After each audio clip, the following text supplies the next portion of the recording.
des océans, la haute mer est une ressource vitale qui fournit la moitié de l'oxygène qu'on respire. Ces animaux marins pourraient bientôt nager en paix. Après une nuit d'ultime tractation à l'ONU, au terme d'une session de 2 semaines de discussions intenses, la présidente de la conférence annonce finalement la signature d'un traité de protection internationale.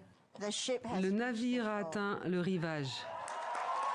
Visiblement très ému et acclamé par les représentants des pays membres.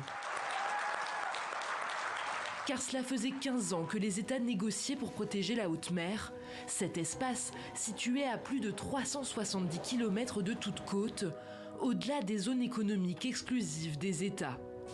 Elle représente plus de 60% des océans, mais n'appartient à personne, ou plutôt à tout le monde.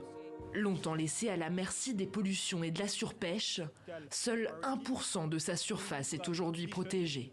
Nous ne nous comportons pas correctement. Ce traité est important car il nous oblige à nous comporter correctement et à sauver ce grand allié qu'est l'océan.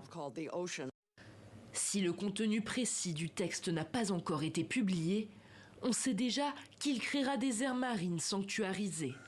L'océan absorbe une grande partie du CO2 produit par l'activité humaine. Vous devez gérer cet effet, et si vous ne le gérez pas, vous allez dépenser des millions et des milliards de dollars pour réparer les dégâts. Quant à l'exploitation des ressources marines, elle devra être encadrée et les bénéfices partagés entre les États. Une clause voulue par les pays en développement, qui n'ont souvent pas les moyens de financer des expéditions scientifiques.